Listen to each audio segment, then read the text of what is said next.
buat artis yang bilang Aceh berisik, juga buat para netizen, para influencer, para tiktoker lainnya yang suka menghina Aceh dan juga bilang Aceh berisik. Dengar ya, yang disampaikan dan disuarakan oleh masyarakat Aceh itu adalah kondisi real.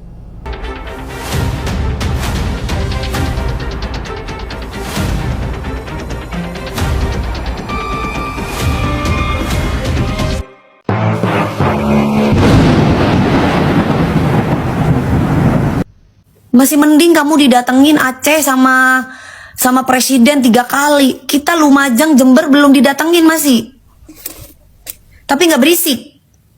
Nggak ada yang kenal sama dia, ada yang kenal, saya nggak kenal. Kakak, Anda kan kalau ngomong itu jangan asal ceplos, membandingkan bencana dari satu daerah dengan daerah lain ya. Yang satu 7 meter, yang satu 5 meter, enggak. Anda jangan berada di level yang mengomentari seperti itu. Anda levelnya joget-joget aja ya. Ini saya kasih tahu sama Anda ya. Bencana yang terjadi di Aceh, kenapa orang-orang Aceh ini minta bencana ini jadi bencana nasional? Salah satunya agar ditemukan sumber permasalahannya. Bencana ini terjadi karena apa? Ya, orang Aceh banyak menduga, banyak memprediksi, banyak mengira-ngira ini karena pembalakan liar dan perusakan hutan Aceh ya, yang dilakukan oleh banyak perusahaan. Dan perusahaan itu bukan perusahaan dari Aceh, perusahaan dari luar Aceh. Mereka sudah ngambil sumber kekayaan dari Aceh, kami cuma dapat lumpur. Ya, kalau ini jadi bencana nasional dan ditemukan sumber permasalahan, maka kita bisa menggugat mereka untuk membukukan aset perusahaan mereka untuk membayar ganti rugi ke warga-warga yang berdampak. Hanya beda, di Lumajang permasalahannya itu bencana alam diakibatkan meletusnya Gunung Merapi. Anda mau nuntut Gunung Merapi? Tidak mungkin. Kalau kami terjadi ini adalah banjir, ya banjir bandang sumbernya dari lumpur. Diduga karena hutan Aceh udah digundulin. Maka orang perusahaan tadi yang udah ngambil keuntungan dari gundulin tadi harus bertanggung jawab, mengganti rugi, bukan ngasih sekardus Indomie. Ini yang sedang dikejar oleh orang-orang Aceh. Ya, jadi kakak nih yang ini Anda komentari orang nyanyi aja atau joget-joget aja seperti yang Anda buat. Anda di level itu. Ya. Aceh dibilang berisik karena sudah dibantu 3 kali. Tapi, sejak kapan bencana diukur dari kunjungan pejabat? Aceh kebanjiran bukan karena ribut, tapi karena alamnya dirusak. Kalau akar masalah diabaikan, bantuan cuma jadi pemadam sementara. Gimana menurut kalian guys ya? Jangan lupa like, subscribe. Buat artis yang bilang Aceh berisik, juga buat para netizen, para influencer, para tiktoker lainnya yang suka menghina Aceh dan juga bilang Aceh berisik. Dengar ya, yang disampaikan dan disuarakan oleh masyarakat Aceh itu adalah kondisi real yang mereka rasakan langsung, adalah kenyataan yang mereka hadapi di lapangan. Hah? Dan mereka menyampaikan itu sebagai aspirasi, sebagai harapan kepada pemerintah. Kenapa disampaikan kepada pemerintah? Karena pemerintahlah yang berkewajiban mengurus hajat hidup rakyatnya. Karena pemerintahlah yang telah memungut dan mengelola pajak yang didapat dari rakyatnya. Hah? Jadi apa yang disampaikan rakyat Aceh itu ditujukan kepada pemerintah. Gak ada urusannya dengan kalian. Kenapa kalian yang sewot? Kenapa kalian yang baper? Hah? Gak boleh apa? Rakyat menyampaikan aspirasinya kepada pemerintah? Hah? Jadi kalian urus sajalah urusan di daerah kalian masing-masing. Kalian urus sajalah periuk nasi kalian. Yang artis urus aja nyanyian dan goyangan kalian. Hah? Kalian tahu nggak? Yang menyampaikan kondisi yang ada di Aceh itu bukan hanya orang Aceh, bukan hanya masyarakat Aceh, tapi juga para relawan yang telah datang dan melihat sendiri kondisi para korban di Aceh. Mereka juga menyampaikan informasi-informasi itu. Hah?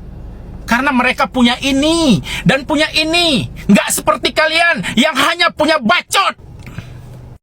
Waduh, saya melihat video Mbak Dewi Persik, ya kan, seorang artis papan atas, seorang penyanyi dangdut papan atas, sangat-sangat disayangkan Mbak Dewi. Anda membandingkan bencana di Sumatera, terutama di Aceh, dengan di Jember. Harusnya nggak usah dibandingkan Mbak Dewi. Jika pun dia bandingkan, yang kejadian di Jember itu tidak seberapa jika dibandingkan dengan yang di Aceh. Mbak Dewi tahu kan yang di Aceh kan? Ada perkampungan habis rata tertanam lumpur. Ya. Dalam 300 rumah warga yang masih berdiri 5, yang rosak 5, ya, lain habis. Tinggal masjid. Itu Mbak Dewi. Kenapa orang Aceh berisik Mbak Dewi? Mbak Dewi harus melihat dari dasar gitu loh Mbak Dewi. Anda itu orang artis papan atas ya. Saya kagum loh dengan Mbak Dewi. Kami berisik Mbak Dewi, pemerintah menutup rapat-rapat bantuan dari internasional tidak bisa masuk, ya. Tetapi pemerintah tidak menghadirkan kemampuan besarnya untuk menangani masalah banjir di Aceh. Nah itu masalahnya Mbak Dewi, ya. Benar memang Pak Presiden datang ke Aceh sudah 3 kali. Jadi percuma datang, walaupun datang 10 kali, 20 kali sekalipun, kalau tidak menghadirkan kemampuan besar negara ke situ untuk menanggulangi banjir itu, ya. Jadi percuma datang kalau tidak menghadirkan kemampuan besar. Okeylah, ini Pak Pro datang kali ini untuk melihat keadaan. Okey, datang kedua untuk mengarahkan segala kemampuan negara untuk menyelesaikan persoalan itu. Nah, itu baru mantap. Itu kami diam. Tetapi persoalannya sudah menutup rapat-rapat bantuan dari internasional, negara tidak menurunkan, tidak mengerahkan kemampuan besarnya untuk menangani banjir di Sumatera, ya, terutama di Aceh. Itu yang buat kita berisik Mbak Dewi. Mbak Dewi asal ngomong. Kalau saya lihat dari video Mbak Dewi itu, ya, Mbak Dewi asal ngomong, saya penggemar Mbak Dewi loh sebenarnya ini. Betul, benar saya bilang. Mbak Dewi pernah bersengketa dengan beberapa artis gitu ya. Saya salah satu orang yang berpihak kepada Mbak Dewi sebenarnya. Selain Mbak Dewi pandai mengaji, ya, suaranya juga bagus ya, orangnya juga cantik.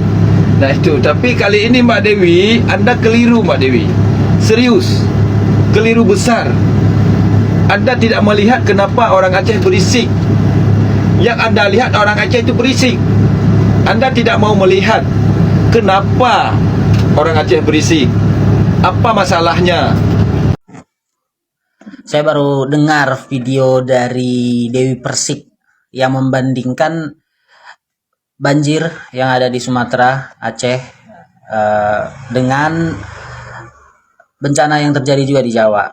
Ya, Gunung Semeru meletus, ya kan, atau yang terjadi di Lumajang ya. Saya cuman bilang pemahaman orang-orang seperti itu, saya nggak tahu apakah ini memang murni dari Dewi Persik atau memang dia endorsement juga, saya nggak tahu ya kan. Cuman kalau pemahaman seperti itu, saya ingin mengkoreksi lah. Kami juga mendapatkan bencana, tapi kami nggak seberisik yang terjadi di Aceh ataupun di Sumatera ya kan. Atau mas saya bilang kudu berisik ya. Yang di Sumatera ini bukan hanya sekedar bencana alam ya, tapi ini ada tangan-tangan, ada tanda tangan jahat yang menyebabkan apa yang terjadi di Sumatera ini sebegitu parahnya ya. Jadi bukan masalah lu berisik, lu di Lumajang ada juga bencana alam, Gunung Semeru meletus, nggak masalah, nggak apa-apa. Ini nggak masalah, bukan masalahnya bencana alam. Ini ada bencana alam karena tangan-tangan jahat ya. Nah, kalau kita pada diem, pada gagak berisik, yang mana ya orang-orang yang harusnya bertanggung jawab kagak ada perhatiannya, bakalan diem baik. Tahun depan ini bakalan kejadian lagi, banjir lagi ya, terus disuruh lagi kagak berisik, jangan berisik. Kejadian terus berulang-ulang ya. Jadi untuk Dewi Persik harus paham ya, mana yang harus berisik, mana yang legowo ya kan. Kalau memang kita nih hidup nih di Sumatera ini dengan dari dahulu kala sampai sekarang kita menjaga alam kita ya, tiba-tiba ada tanda tangan dari pusat, tiba-tiba ada satu corporation membuka lahan seluas-luasnya, lalu kita kena dampaknya, terus kita disuruh diem. Mikir Mbak,